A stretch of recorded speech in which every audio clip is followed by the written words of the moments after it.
Fidèles téléspectateurs de Joliba TV News, bonsoir et bienvenue dans votre émission 7 semaines en Afrique. 7 semaines en Afrique, c'est votre émission hebdomadaire qui fait le décryptage de l'actualité du continent. Ici, vous saurez tout ce qu'il y a à savoir sur l'Afrique. Aujourd'hui, nous avons avec nous notre invité, M. Monoko Toali. Monoko Toali, bonjour.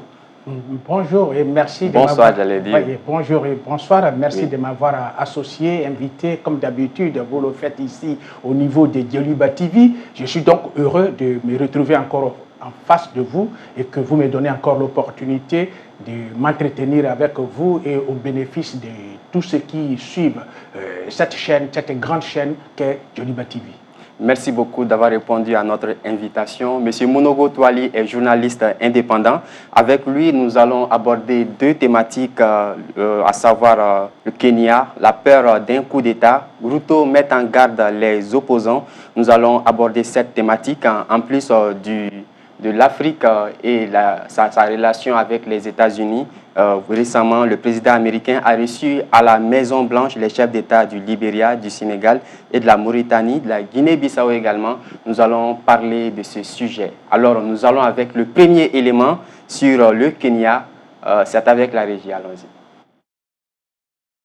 Depuis le 25 juin, le Kenya est secoué par des manifestations antigouvernementales d'une intensité rare. À l'origine, la mort d'un blogueur en détention. Très vite, la rue s'enflamme, menée par une jeunesse exaspérée par la vie chère, la corruption et la brutalité policière. Le point culminant, le 7 juillet, jour symbolique du Saba Saba. Les manifestations font 31 morts, 107 blessés, selon la Commission nationale des droits humains. En 2 semaines, plus de 50 morts et 500 arrestations sont recensées. Le président William Ruto reste inflexible, accusant les opposants de vouloir renverser le gouvernement et promettant de rétablir l'ordre par tous les moyens. Une position ferme qui alimente encore plus la colère. La société civile, des ONG et l'ONU dénoncent des abus et exigent des enquêtes. 5 policiers ont été inculpés. Derrière cette crise, une fracture sociale profonde. Le Kenya, locomotive économique de l'Afrique de l'Est, vacille entre révolte populaire et autoritarisme assumé.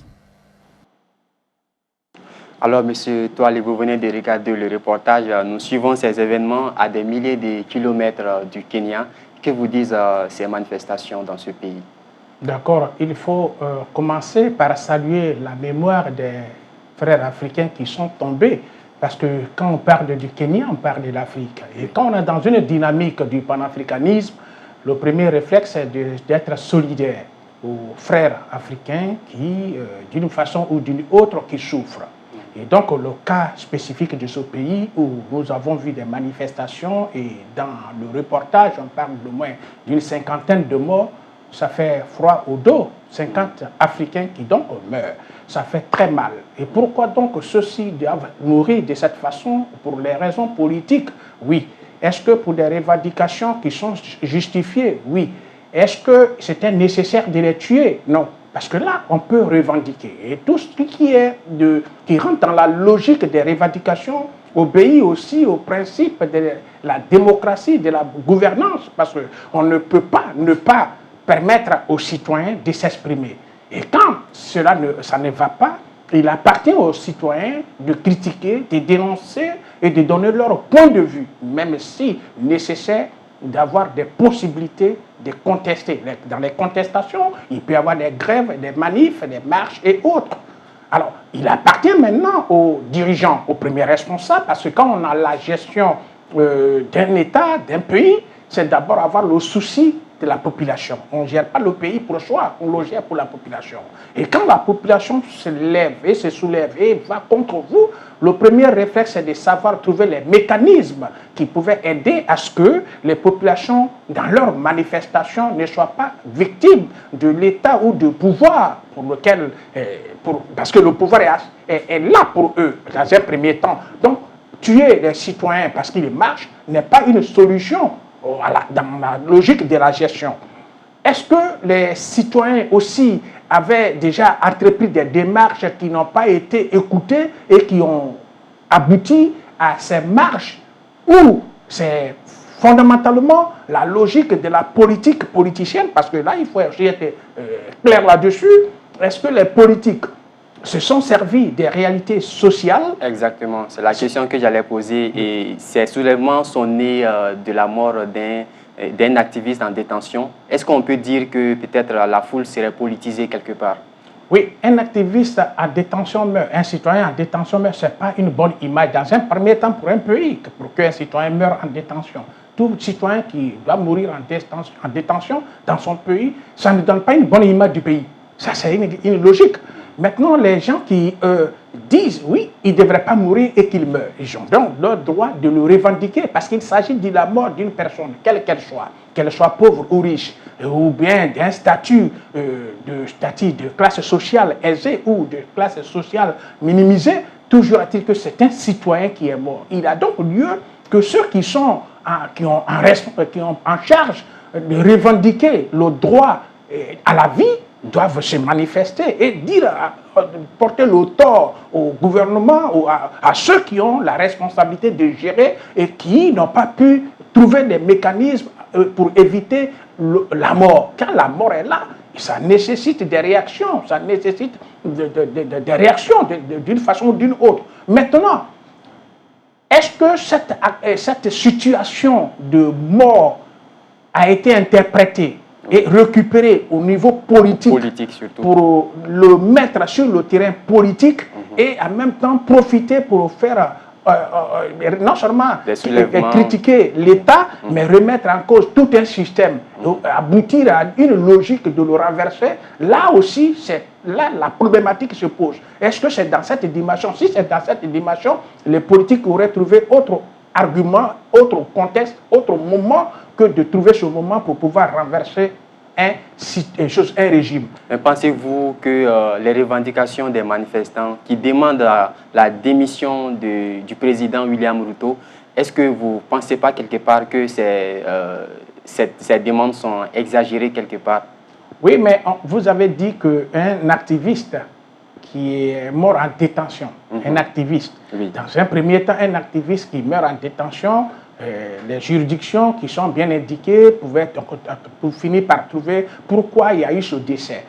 Maintenant, est-ce que ça suffit pour qu'on aille au système, à la philosophie du renversement du pouvoir? C'est là l'inquiétude. Oui. Est-ce que c'est pas trop exagéré? Exactement. Est-ce que c'est pas trop exagéré? On peut dénoncer, on peut demander des réparations. La personne est morte, c'est triste, on le dénonce. Qu'est-ce qu'on fait maintenant pour ses pays, sa famille? Qu'est-ce qu'on fait pour ses enfants? Qu'est-ce qu'on fait pour tout? Voilà, ça c'est une autre dimension qui devrait être exigée et demandée. Et dénoncer cela pour ne pas que ça se répète. D'autres citoyens ne puissent pas mourir en prison. Mais de là, dire que comme il est mort, il faut renverser le pouvoir.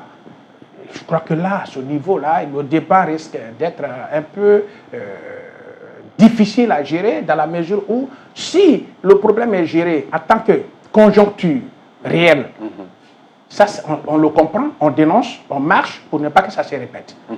Mais si de la conjoncture réelle, on va partir de la conjoncture et transformer la conjoncture à la logique de la politique politicienne qui consiste la conquête du pouvoir, alors là, le débat devient autre chose. Parce que tout pouvoir, quel qu'il soit, qu'il ait raison ou pas, a pour mission ou obligation de se défendre.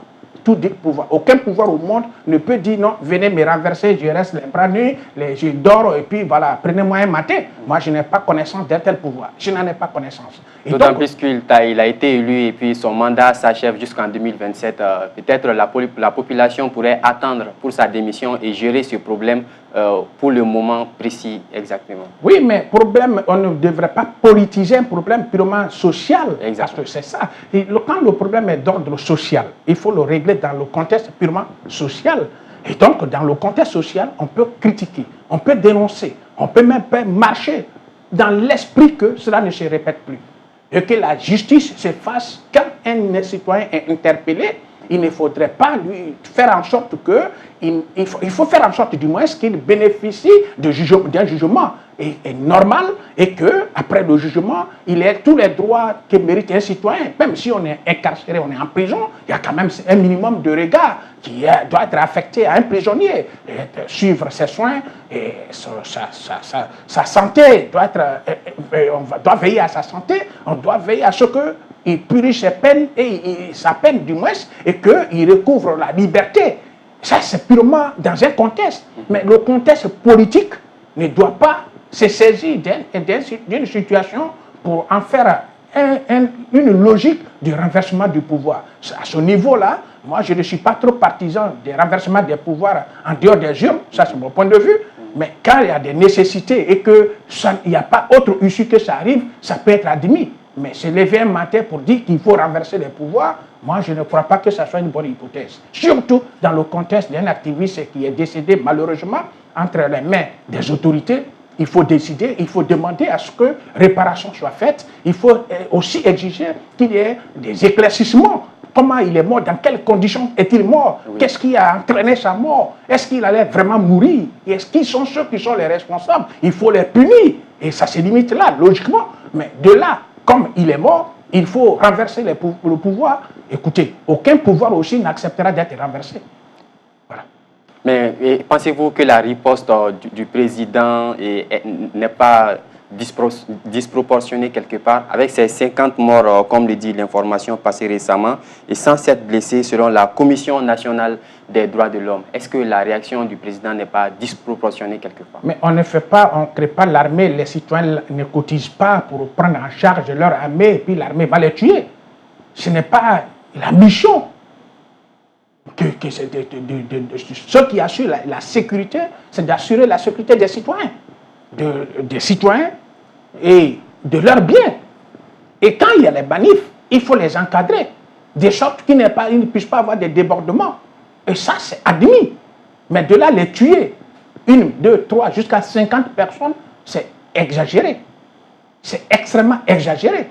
Et là, ceux qui ont aussi en charge des droits de l'homme et qui luttent pour ce truc peuvent aussi, à partir des enquêtes, prendre tous les renseignements nécessaires et apporter le problème là où il faut le porter. Et si c'est telle ou telle personnalité du gouvernement dans la gestion qui est responsable de cela, il faut qu'il soit sanctionné. Si c'est le ministre du tutelle qui doit démissionner, qu'il démissionne. Mais de là, moi, je suis un peu à ce niveau, je suis très précis. Le renversement des pouvoirs par les rues ne me paraît pas une logique indiquée. En matière de gestion, en matière de gouvernance, en matière de démocratie, en matière même de la logique de gestion de l'Afrique. Je ne crois pas que les rues soient le canal. Le vrai canal pour moi, pour la gestion des pouvoirs ou bien pour le changement ou pour toute alternance, ce n'est pas la rue. C'est les urnes pour moi. Oui. Voilà. D'accord. Et vous parlez de la rue, continuons d'en parler également. Et que dire de ces manifestants? Le président, il a dit qu'il y a des manifestants qui pillent les boutiques, les commerces des citoyens qui travaillent, qui ne va pas accepter cela. Que pensez-vous de ces vandalismes des manifestants lors de leur expression, de leurs droits démocratiques? Vous savez, il faut avoir le courage de dire des choses, souvent quand on a la chance d'être sur le plateau, et penser pour que ceux qui nous suivent comprennent l'essentiel. Manifester est une chose, mais détruire tout ce qui est édifice public, c'est une autre chose. Il ne faut pas faire la part des choses. Il y a des manifestants qui peuvent aller jusqu'à brûler même les palais présidentiels, peuvent brûler les édifices comme les symboles comme Assemblée nationale, ils peuvent brûler partout, ils peuvent tout brûler, mais est-ce que c'était l'objectif de la marche? Brûler, détruire tout, est-ce que c'était ça l'objectif recherché par la marche? Je ne crois pas. Quand on marche, c'est pour un sujet précis, un problème. Il faut dénoncer la mort de la personne qui, malheureusement, est décédée en détention. Il faut dénoncer cela. Et pour que les autorités puissent prendre conscience, la société civile, les organisations se mobilisent et marchent et dénoncent. et on les encadre. En les encadrant, ça évite les débordements. Mais ce qu'il faut donc dire ici, en réalité, la foule, il ne faut jamais la souhaiter. Personne au monde ne contrôle la foule. C'est pourquoi il faut éviter qu'il y ait foule. Il faut anticiper les problèmes. Il faut aller à la négociation. Il faut aller au dialogue. Il faut aller aux discussions quand il y a un sujet. Pour éviter tout rassemblement. Parce que quand on fait un rassemblement, c'est tout le monde. Même si vous êtes l'auteur ou les principaux organisateurs, vous n'êtes pas en mesure de contrôler tout le monde. Il y a dans la foule les bonnes personnes, les personnes les mieux, les très bien éduquées, des personnes qui pensent que cette foule, à travers la foule, ils peuvent avoir la possibilité de s'exprimer pour que le message puisse passer et être compris. Mais il y a aussi ceux qui profitent des foules, des marches pour faire des règlements de compte. Il y a ceux qui profitent pour faire du désordre. Il y a ceux qui profitent pour casser. Et ce n'est pas là. Je ne crois pas que tout organisateur de manifs ou de mouvements de contestation ait pour objet d'aller détruire tout ce qui est public.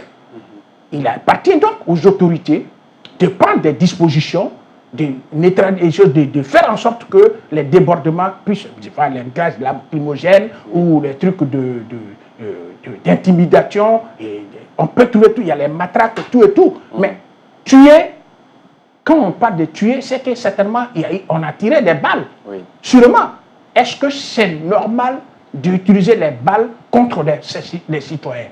Le débat de fond, c'est à son niveau. C'est complexe. Et pour éviter cette complexité, quand il y a une situation, il faut directement aborder la situation au début. Et s'il y a possibilité d'échanger, de dialoguer, de se comprendre, c'est toujours nécessaire. Mais quand on laisse le débordement et qu'on crée la foule, personne n'a la capacité de maîtriser une foule. La foule, par définition, elle est incontrôlable. D'accord. C'est une bombe que personne ne maîtrise. La foule peut... C'est-à-dire, l'inattendu, c'est la foule. D'accord. L'imprévisible, c'est la foule. Personne ne peut dire, à travers une foule, moi je sais qu'on va marcher, mais ça va aboutir à ceci. Personne. Les débordements, les destructions, on met le feu partout, on tire partout, même pour ne pas trop exagérer, dans la foule, des gens peuvent même tuer d'autres et puis mettre ça sous le dos des autorités, n'est-ce pas? Mais il est toujours indiqué qu'on prenne le courage de dire que les autorités ne peuvent pas prendre des armes du contribuable pour orienter ces armes-là contre ce même contribuable-là et les tuer. Ça, c'est à condamner. D'accord. Merci beaucoup, M. Touali. Et nous ajoutons aussi cette information complémentaire. Après ces manifestations, il y a eu 5 policiers qui ont été inculpés. Et M. Monogo, nous voyons ces genres de manifestations d'habitude dans les pays démocratiques, des manifestants qui demandent la démission d'un pouvoir. Et pourquoi cette menace est-elle à prendre au sérieux au Kenya? Est-ce que le président il devrait prendre cette menace au sérieux? Oui, mais vous savez, comme je l'ai dit, quand il y a une situation sociale, je dis bien sociale, que la gestion, les réponses auxquelles ceux qui posent ces revendications s'attendent, s'ils ne trouvent pas de réponse, ils vont procéder, n'est-ce pas, à la dénonciation. Si rien n'est fait, et ils marchent, et ils font des slogans, démissionnent, et ceci et cela. Mais ces slogans ne peuvent pas être un alibi pour renverser. Il faut que ça soit clair. Pour renverser un pouvoir, quel qu'il soit, il faut attendre qu'on aille dans les urnes. C'est la seule voie, de mon point de vue. En dehors de la voie des urnes, c'est le désordre. Donc pour vous, il ne peut pas y avoir de déstabilisation dans les conditions actuelles? Je ne dis pas qu'il ne peut pas, il peut en avoir même, ça peut déborder, ça peut arriver au pire, même au renversement. Mais est-ce que c'est une bonne voie? Est-ce que c'est une bonne voie? Parce que ça va créer une crise institutionnelle. Il faut donc gérer une transition. Parce que si le pouvoir est renversé à partir des rues, ça va faire naître une transition. Et la transition, il faudra la gérer. Et comment elle va être gérée? Qui sait quelles cartes qui vont être battues à ce niveau-là et qui peut savoir imaginer la suite de ce renversement. Donc il est normal pour le président de prendre cette menace au sérieux. Ah oui, mais tout président, même si ce n'est pas lui, quel président au monde qui va voir sa population dans les rues et qui va dire que non, il a paix, il va aller manger chez lui tranquillement et il ne peut rien prendre au sérieux. Non, ce n'est pas comme ça. La gestion d'un État, quand on est déjà au pouvoir, on est un chef d'État, on a la gestion de la République, on a la gestion de l'État, on est sensible à tout mouvement, à toute contestation.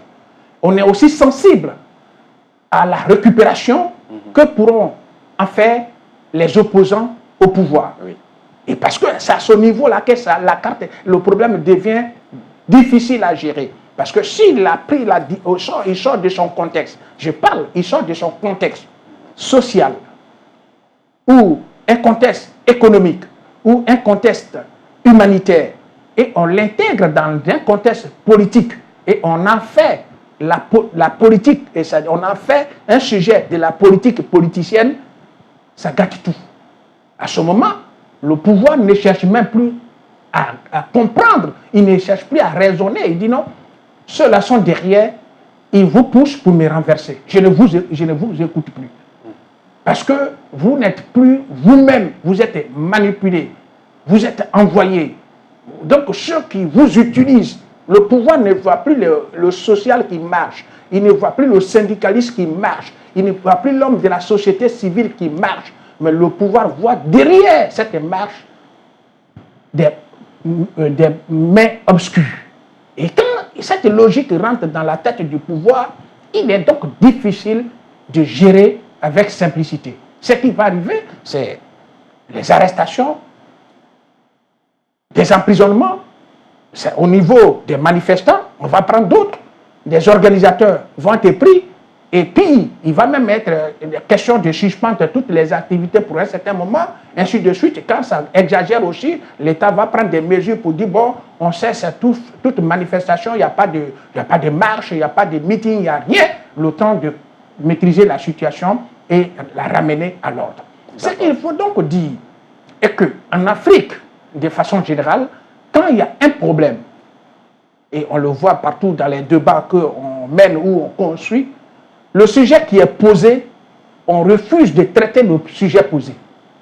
Et du sujet posé, on greffe d'autres sujets et le sujet lui-même, il s'efface et ça devient un autre problème. Tout à fait, vous avez parlé de la logique du pouvoir en ces temps et de contestation. Et en dehors de cela, il y a la vie chère, aussi le chômage. Est-ce qu'on peut dire que le modèle économique de l'Afrique de l'Est, qu'est le Kenya, est en train de basculer dans l'autoritarisme dans cette région? Oui, en fait, moi, ce n'est pas sous cet angle que je vois. Les problèmes sociaux, c'est presque avec tous les pays, hein, quand vous prenez chaque pays africain, les problèmes sont, même s'ils ne sont pas au même degré, mais existent. Il y a ceux qui ont un problème d'emploi, ils ont ceux qui ont des problèmes de la vie chère, il y a ceux qui ont un problème même de l'argent qui ne circule pas. Et tous ces problèmes font que les populations, les citoyens sont obligés d'interpeller les décideurs.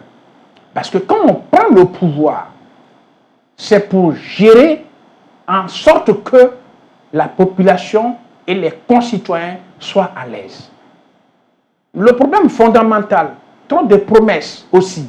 Lorsqu'on a déjà les pleins pouvoirs, trop de promesses n'est plus souvent acceptable pour ceux de la société civile, pour d'autres organisations, parce qu'on pense qu'on fait les promesses quand on est dans la dynamique de la conquête du pouvoir et non dans la dynamique de la gestion du pouvoir. Dans la dynamique de la gestion du pouvoir, on s'attend à des réponses et non à des promesses. Et donc, quand les citoyens revendiquent dans leur entendement, la réaction va être une réponse adéquate et non des promesses. Alors, tant que les promesses s'accumulent, on peut vous donner des soucis. Bon, vous faites les premières promesses, on dit, bon, il n'y a pas de souci. On suppose, vous dit, dans 3 mois, tout sera réglé.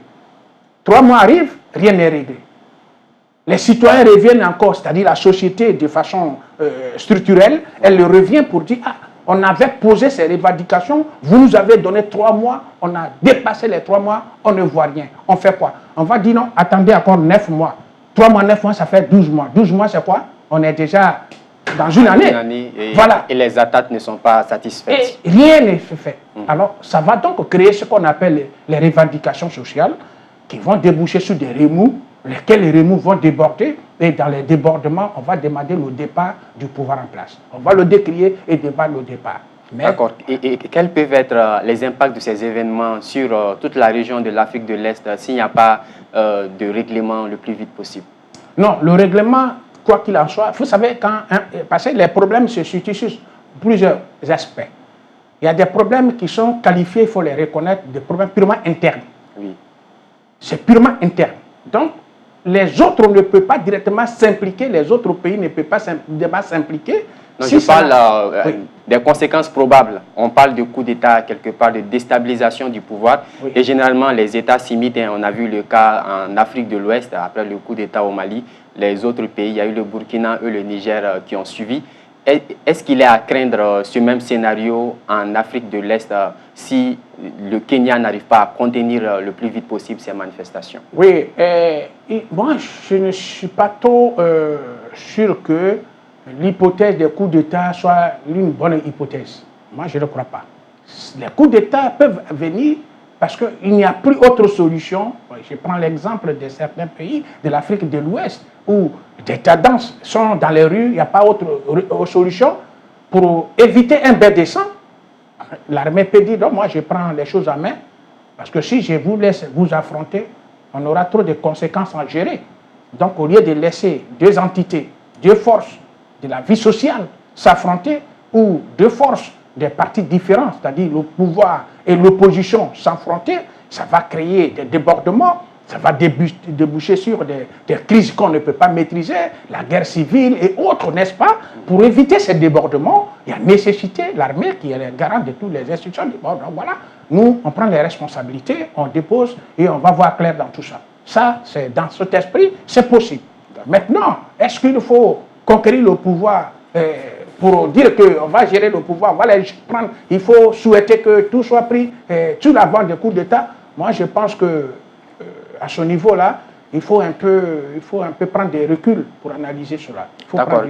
Parce que les pays n'ont pas les mêmes réalités, ils n'ont pas les mêmes sensibilités, ils n'ont pas les mêmes cultures. Il y a ceux qui peuvent avoir une culture de coup d'État, il y a ceux qui n'ont pas culture de coup d'État, il y a ceux qui peuvent avoir la culture du mensonge, du tripatouillage, et ainsi de suite. Mais toujours est-il que la voie la mieux indiquée pour une alternance sera la voie des urnes. La voie des urnes. Dernière question sur cette thématique. Et quel rôle pour la société civile dans tout ça?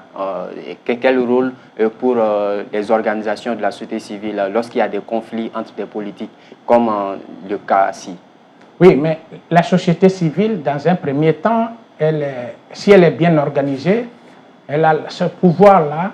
Elle peut être un levier de mener des négociations, des rencontres, de discuter et de trouver les voies qui peuvent permettre à ce que le pays, parce que tout le monde est citoyen, hein, ce n'est pas parce qu'on l'appelle société civile qui vient d'une autre planète, ce n'est pas parce qu'on dit que non, c'est l'organisation des femmes qu'elle viendrait d'une autre planète ou l'organisation des enseignants qui venaient d'une autre planète. Ils sont tous de la même et du même espace, de la même nation, du même pays, de la même république.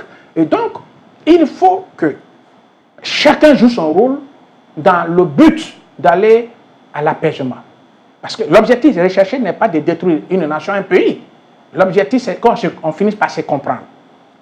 Sur l'essentiel, problème posé, les solutions indiquées. Et si on va sur cette base-là, et c'est là la force et la raison de l'existence des structures organisées. Voilà, les fêtières, les organisations de la société bien organisées ont pour mission pour anticiper les problèmes. Voilà, par exemple, au lieu qu'il y ait une grève, par exemple, dans telle entité, corporation, les premiers responsables, les structures peuvent donc aller au dialogue, discuter avec les décideurs et proposer des chemins qui pourraient aider à ce que la tension sociale soit une tension apaisée. C'est ça l'objectif. Parce que je ne crois pas que les organisations de la société civile ait pour mission de créer du désordre. Moi, je crois que si on se retrouve dans une forme d'organisation, dans un premier temps, il y a la dimension corporatiste, et donc les problèmes qui se posent à une corporation, les structures organisées de la corporation vont donc rencontrer les décideurs pour échanger avec eux, proposer leur chemin ou poser clairement le problème. Il appartient aux décideurs de dire, voilà, le problème, vous nous le posez, mais voilà ce que nous vous proposons comme solution. Est-ce que cette solution nous convient dans l'immédiat, à court et long terme? Les organisations bien structurées vont revenir à la base, discuter pour dire, oui, tel point nous satisfasse, tel point, nous ne sommes pas d'accord. Qu'est-ce qu'on fait? Et quand on parle de discussion, c'est que la dimension des concessions. Parce que vous ne pouvez pas dire on va à une négociation et toute la ligne de revendication va être acceptée. Ça aussi, je ne crois pas que ce soit une logique qui pourrait aider à stabiliser les pays. D'accord, merci M. Touali. Aller au dialogue et éviter les déstabilisations du pouvoir, c'est ce qu'il faut retenir comme conseil sur ce thème. Nous basculons directement vers le deuxième thème. Ça parle des minéraux de l'Afrique et de migrants. Trump propose un nouveau deal à l'Afrique. C'est tout de suite le reportage avant de basculer vers le deuxième sujet. Le président américain Donald Trump a reçu à la Maison-Blanche les chefs d'État du Libéria, du Sénégal, de la Mauritanie, de la Guinée-Bissau et du Gabon pour discuter officiellement de commerce, d'investissement et de sécurité. En réalité, la rencontre visait principalement à renforcer la présence économique américaine en Afrique en réponse à l'influence croissante de la Chine et de la Russie et à sécuriser l'accès aux ressources stratégiques comme les terres rares, le pétrole, l'uranium ou le lithium. Les présidents africains ont mis en avant la richesse minière de leur pays et tenté d'attirer les investissements américains. Washington a aussi profité de cette rencontre pour proposer à ces États d'accueillir des migrants irréguliers expulsés des États-Unis. Cette initiative s'inscrit dans un recentrage de la politique américaine en Afrique, passant de l'aide au développement à une logique d'échange économique et de partenariat stratégique. Alors, M. Touali, on vient de voir le reportage. Nous allons parler du fond, mais commençons d'abord par la forme. Nous voyons ces photos ont circulé sur le net de façon virulente. Trump assis et les présidents africains debout dans une photo. Et aussi l'interruption du chef d'État de la Mauritanie par Donald Trump qui parlait d'emploi du temps chargé. Et à la fin également, les chefs d'État africains qui proposent Donald Trump comme le futur bénéficiaire, un candidat sérieux pour le prix Nobel de la paix. Et ces événements sont-ils seulement des mises en scène ou bien protocolaires ou bien c'est juste une manifestation de l'autorité et de la puissance des États-Unis sur l'Afrique? Bon, en fait, quand les photos circulent, la première des choses pour nos communicants, qui a donné la photo et qui en fait l'objet du choix. Exactement. Il y a eu plusieurs photos. Pourquoi c'est celle-là qui est choisie? Oui. Et celui qui choisit cette photo, a quoi derrière la tête? Et quel message voulait-il faire passer par la photo? Parce qu'en communication, ce qui est non verbal est plus parlant que ce qui est verbal. Ce qui est verbal. Voilà. Donc, il y a le choix de la photo. Qui a choisi cette photo alors qu'il y a eu des milliers de photos? Pourquoi ce choix? Celui qui a donc fait le choix, je vais faire passer quel message? Vous et moi, nous sommes ici sur ce plateau. Il peut arriver à un moment donné que je peut-être eu un mauvais geste. Et si c'est ce petit mauvais geste qui va faire l'objet de passage en boucle, ça veut dire qu'il y a un problème. Et donc, pour moi, que le chef d'État américain ou le président américain soit assis et que les autres soient debout, oui, ou que lui soit debout et que les Africains soient assis, ou que les Africains soient couchés, ou que lui soit couché et que les autres soient... Moi, pour moi, ça n'a aucune importance. Ils se sont déplacés pour aller aux États-Unis. Pourquoi? Oui. Voilà l'importance.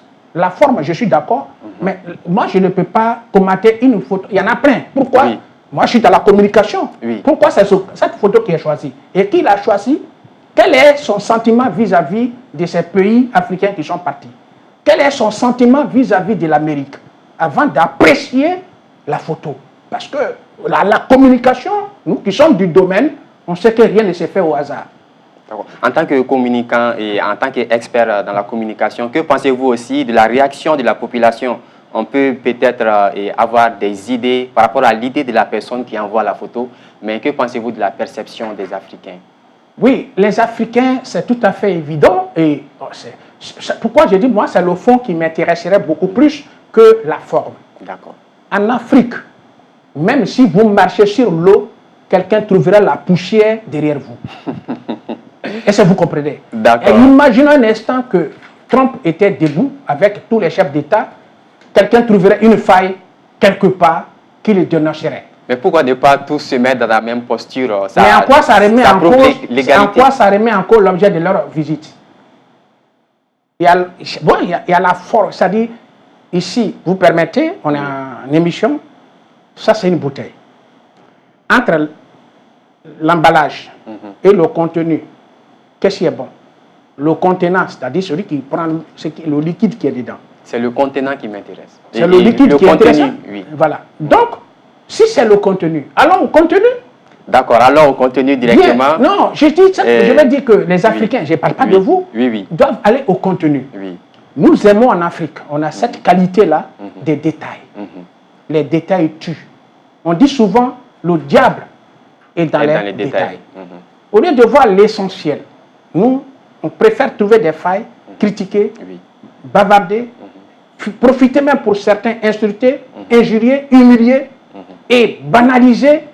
Or, ces chefs d'État qui se déplacent, c'est des responsables, ce n'est pas des gamins. D'accord. Chacun. On retient que pour vous, c'était un non-événement. Non, ça, ce n'est pas un événement. D'accord, on continue avec des questions sur le fond. Une question purement géopolitique. Que révèlent ces rencontres sur les priorités de Donald Trump et des États-Unis sur l'Afrique? Oui, moi je vais partir des hypothèses. Voilà. Je ne suis pas dans sa tête, je vais partir des hypothèses. Première hypothèse est que les Africains, et d'ailleurs tout le continent comme toujours, a toujours été utile. Ce n'est pas simplement pour les Américains, c'est aussi pour les Français, c'est aussi pour les Chinois, c'est aussi pour les Russes, c'est aussi pour tout le monde. Tout le monde cherche l'Afrique. Et donc, si tout le monde cherche l'Afrique, il y a maintenant le temps que les Africains disent, mais qu'est-ce que nous voulons aussi dans ces grandes rencontres? On gagne quoi? On perd quoi? L'autre perd quoi? Et nous gagnons quoi? Et c'est dans cet esprit que, moi, de mon point de vue, l'Afrique peut avoir sa place et se positionner. Parce que quoi qu'on dise, on va parler de façon globale, on va analyser de façon globale, on va critiquer de façon globale, mais on doit aussi être objectif en reconnaissant que chaque pays a ses réalités. Et chaque pays a ses priorités. Et tous les pays ne sont même pas au même niveau.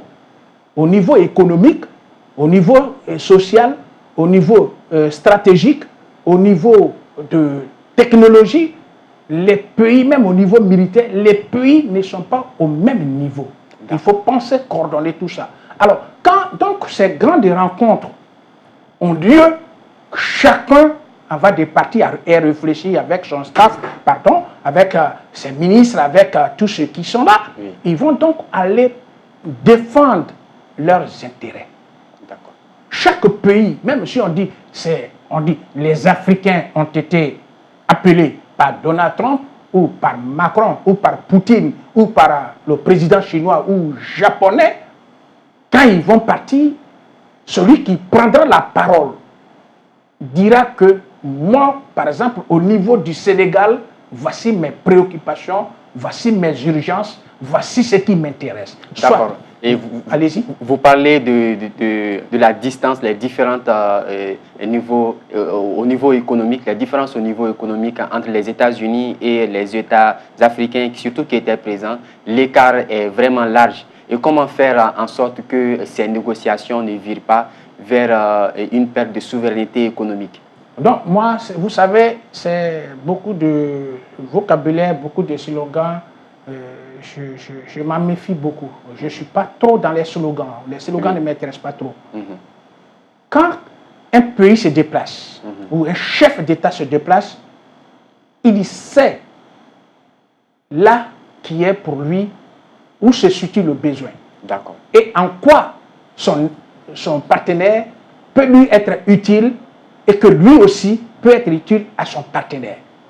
Et donc, dire qu'on se soumet, on ne se soumet pas, qu'on le veuille ou non, l'Amérique est plus puissante que chaque pays africain.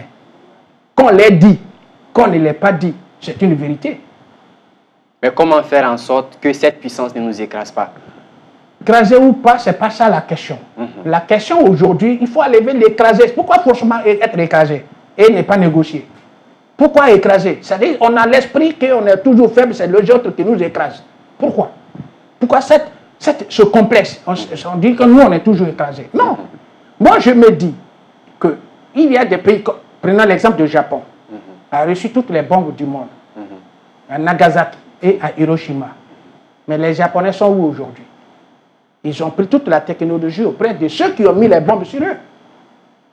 Donc, quand on parle d'écrasement, c'est surtout en Afrique, en tant qu'Africain. On a vu, surtout dans les pays, au Mali par exemple, l'or, avec l'exploitation et la part des États africains est minime par rapport à la part de ces sociétés-là, 20%, 10% même quelque part. Et on peut dire que là, il y a écrasement quelque part d'une puissance sur un autre pays. Vous savez, ces débats ils sont très très intéressants et souvent il faut aussi avoir le courage. Pourquoi attendre les sociétés étrangères pour ouvrir les mines et que nos États n'ouvrent pas les mines directement?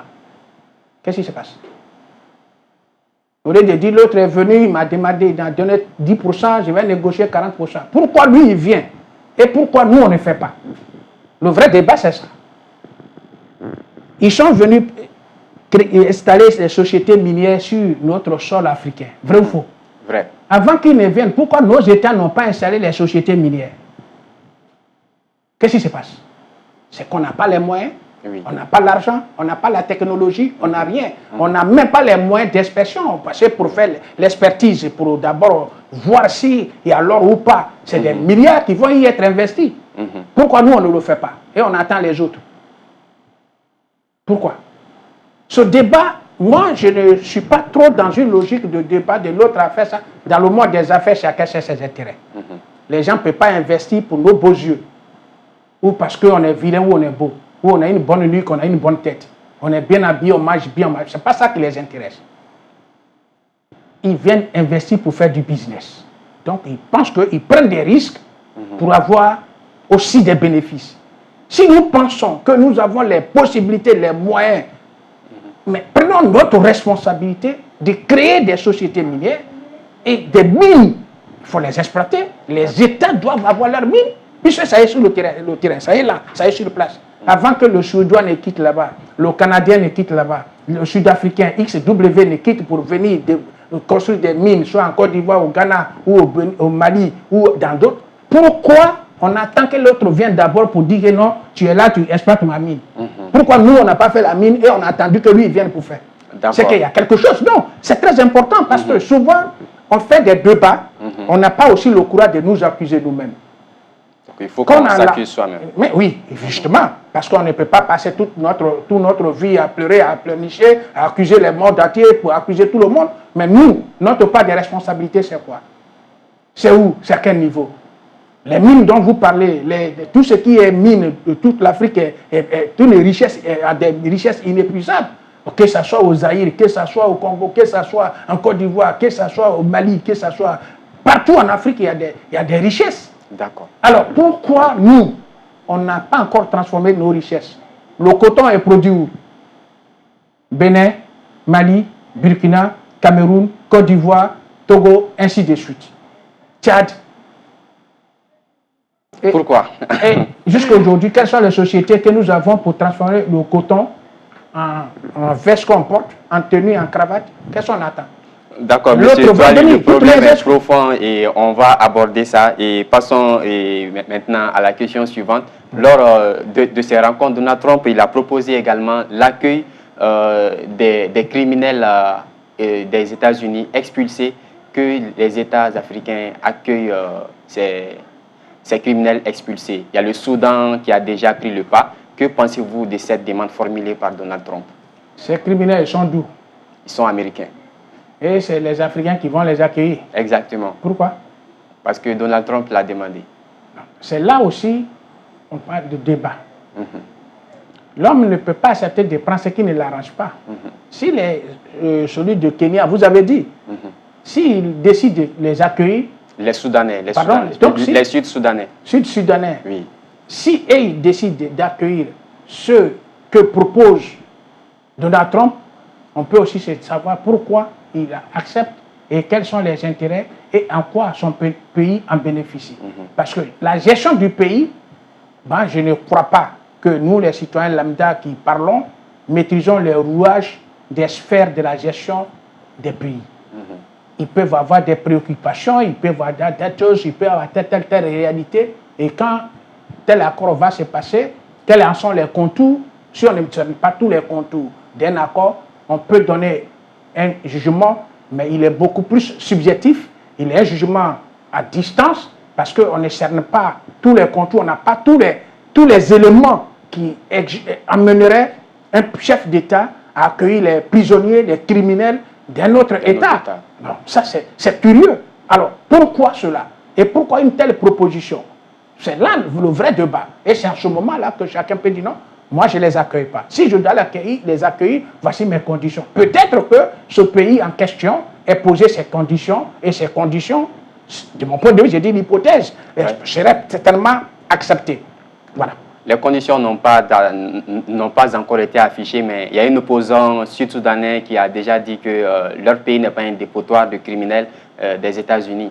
Oui, mais la raison, c'est comme si on demandait que les grandes industries au niveau des États-Unis, au niveau de la France, au niveau de la Russie, au niveau de la Chine, vont amener tous leurs déchets toxiques ici dans l'espace africain parce que nous, on ne produit rien, donc on peut... on ne peut pas l'accepter. C'est pas intéressant. C'est pas intéressant. Donc, ce qui est proposé, je crois qu'il faut encore fouiller. Qu'est-ce qu'il a amené à avoir une telle idée de proposer que les criminels de guerre ne soient pas accueillis chez lui, qu'ils soient accueillis hors de chez lui et surtout en Afrique. Pourquoi?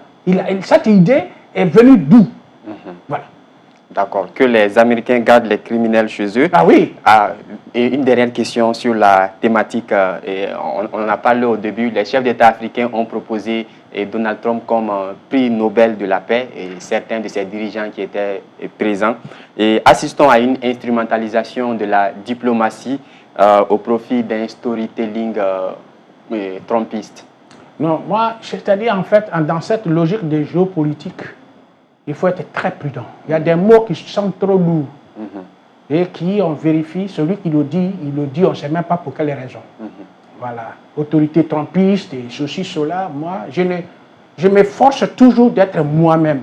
Pour vous, Donald Trump n'est pas un sérieux candidat pour remporter le prix Nobel de la paix? Non, c'est pas ce que j'ai dit. Oui. Quand vous dites il est proposé et certains auraient dit, c'est-à-dire ceux qui auraient dit, ils ont dit quoi? Prix Nobel de la paix. Si eux jugent utile qu'ils vont avoir le prix, vous qui êtes là, si les gens décident qu'on vous donne prix de meilleurs présentateurs, de meilleurs journalistes, certains vont murmurer, mais d'autres vous donneront le prix. Et donc, c'est pas... Pour vous, il est légitime pour les chefs d'État africains de proposer Donald Trump comme... Mais s'ils l'ont proposé, ils ont leurs critères, ils ont leurs raisons. On ne propose pas quelqu'un par hasard. Sur la base de quoi ils l'ont proposé? Cherchons cette base. C'est-à-dire, on a la rapidité, la facilité d'apporter des jugements. On a la facilité d'accuser en Afrique. On a la facilité de même salir les gens qu'on ne maîtrise pas, qu'on ne connaît pas. Voilà. Il faut sortir de ce chemin. Si un sujet est posé, une proposition est faite, on prend le temps de dire mais pourquoi ont-ils fait une telle proposition? Quelles en seront les retombées, les bénéfices? Est-ce que Donald Trump est un grand monsieur, il est président l'un des pays les plus puissants au monde. Oui. Alors, le choisir, ce n'est pas un crime. Et s'ils sont partis dire qu'ils vont aller dans un village prendre un voyou, un vagabond... Le soutien des États-Unis en Israël et aussi la crise entre l'Ukraine et la Russie qui continue. Et Trump, mais quand même, il plaide pour que, au moins au niveau de la Russie et puis l'autre, comment on l'appelle, avec l'Ukraine, oui. Une solution soit trouvée quand même. Oui. Il plaide aussi à ce que Israël et les autres, quand même, il plaide, même si sa façon de plaider n'est pas peut-être unanimement appréciée, mais il plaide quand même, il le dit quand même. C'est déjà une très bonne chose. Il a même dit, si une fois je suis élu, je vais mettre fin à telle guerre. Il a dit. Donc, au moins, s'il parle de paix. Je n'ai pas dit qu'il ne fait pas la paix et il ne fait pas la guerre, mais il parle quand même paix. Celui qui, par exemple, on est ici, quelqu'un qui pense flagramment vous insulter, et celui qui vous insulte avec des formes d'euphémisme, on préfère écouter celui qui insulte avec euphémisme que celui qui insulte flagramment. Oui. Donc moi je dis et je répète, ça n'engage que moi. Oui. Je dis on est dans une dynamique où il faut se donner le courage de sortir des émotions. D'accord. Se donner le courage de sortir des jugements de valeur. Se donner le courage d'aller dans l'objectivité. Il faut qu'on ait l'esprit critique. Quand on a l'esprit critique, on peut quand même dire X avait dit ceci, au départ je n'avais pas compris, mais compte tenu de tel élément, tel argument, tel élément qui est apporté, je suis d'accord avec lui. Ou je ne suis pas totalement d'accord avec lui à la lumière de tout ce que j'ai comme élément. Mais on ne peut pas voir une chose tout de suite et dire non, c'est mauvais, et on critique. D'accord, merci beaucoup, M. Twali. Nous parlions du minerai migrant, Trump qui propose un nouveau deal à l'Afrique. Nous passons maintenant à la dernière rubrique, c'est ça encore dans notre émission, cette semaine en Afrique, c'est ça, avec la régie. Vous allez voir qu'est-ce qui fait l'actualité sur le continent. Allons-y. Cette semaine, l'actualité africaine a été marquée par 3 dynamiques majeures. Tout d'abord, des avancées symboliques vers la paix et la justice. En Centrafrique, l'accord de paix entre les groupes rebelles UPC et 3R et le gouvernement marque un tournant historique dans la recherche de stabilité. Au Libéria, le président Bouaké a reconnu officiellement les torts de l'État lors des guerres civiles et relance l'idée d'un tribunal spécial attendu depuis 2009. Deuxième dynamique en Afrique cette semaine, des tensions institutionnelles et des stratégies de consolidation du pouvoir. Au Mali, Assimi Goïta s'est assuré un mandat prolongé à travers une révision de la charte de la transition. Au Gabon, Brice Oligui Nguema a lancé son propre parti politique, l'Union démocratique des bâtisseurs, pour renforcer sa position issue du coup d'État de 2023. Et en Libye, les rivalités entre l'Est et l'Ouest ont refait surface avec l'expulsion d'une délégation européenne par Benghazi, illustrant des fractures politiques persistantes. Dernière dynamique, les crises humanitaires persistantes. Au Soudan du Sud, le PAM tire la sonnette d'alarme sur une possible famine dans le Haut-Nil, alors que la situation sécuritaire et les déplacements massifs entravent l'aide humanitaire. Toujours au Soudan du Sud, l'arrivée de criminels expulsés des États-Unis interroge sur la capacité du pays à gérer des tensions internes dans un contexte déjà fragile. En résumé, l'Afrique a oscillé cette semaine entre efforts de réconciliation, durcissement politique et crise humanitaire, relevant les défis multiples auxquels le continent reste confronté. Alors, cette semaine, l'actualité africaine a été marquée par 3...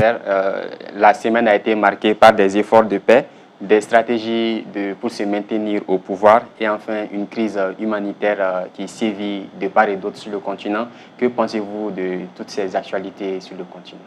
Oui, moi ce qui m'intéresse ici, c'est la notion de paix. L'Afrique a besoin de paix. Les Africains ont besoin de paix. Et il faut la paix partout en Afrique. C'est peut-être difficile d'obtenir la paix, mais si on a un minimum de consensus, ça crée un climat de confiance qui va permettre à ce que les activités bougent, qui va permettre à ce que chacun va à ses occupations, qui va permettre à ce que chacun dise ce qu'il a à dire, qui va permettre à ce que chacun propose ce qu'il a à proposer. Mais dans le désordre, dans les conflits, on pleure plus qu'on rit. Et donc, l'Afrique a besoin, parce que de mon point de vue, quelle que soit la nature de la crise, la victime est africaine. On parlait tantôt, dans le début de cette émission, le pays où les militaires, les gens de sécurité, la police et autres sont intervenus et on parle de bilan de 50 morts tout à l'heure, n'est-ce pas? Oui. Ce n'est pas une fierté pour les Africains de s'entretuer. Ce n'est pas une dignité pour l'Africain de créer les conditions des morts à pleurer. Il faut sortir de ce chemin. C'est pourquoi il y a lieu de soutenir toute action qui vise la paix, la quiétude, la stabilité, la cohésion sociale. D'accord. En communiquant que je suis, je dis, on doit faire en sorte, même dans nos langages, dans nos communications, dans nos apports, on doit être utile et être acteur direct ou indirect de la cohésion, de la paix et de la stabilité. D'accord. En Afrique, on a ce petit quelque chose, malheureusement, qui est que on préfère aggraver toutes les situations que de les apaiser. Quand une situation prend naissance, quand un conflit naît, quand un problème surgit, au lieu de nous calmer, de trouver les moyens et les voies pour que la situation ne puisse pas être dégradée et qu'on trouve une solution apaisée, une solution peut-être locale, une solution au niveau peut-être diplomatique, un exemple, on préfère envenimer. Et ceux qui sont du domaine dans lequel je me trouve, c'est tristement, je le dis, c'est bien regrettable. Beaucoup aujourd'hui, et les technologies, les nouvelles technologies de la communication et de l'information aidant, chacun derrière son téléphone, dans sa chambre, et il rencontre toute sa vie, et il pollue l'atmosphère à tout le monde, et il détruit toutes les relations, il fouille dans la vie privée, il expose la vie privée des gens, toutes choses qui ne rentrent pas dans la culture même africaine. Parce qu'en Afrique... D'accord, pour terminer, comme on est dans le temps, oui. Et aller au dialogue, et c'est ce que vous Oui, préconisez. justement, il faut aller au dialogue. Il faut faire taire les canons, il faut faire taire les conflits. Voilà. D'accord, merci beaucoup Monsieur Touali. C'est ce qui met fin à cette émission, aller au dialogue.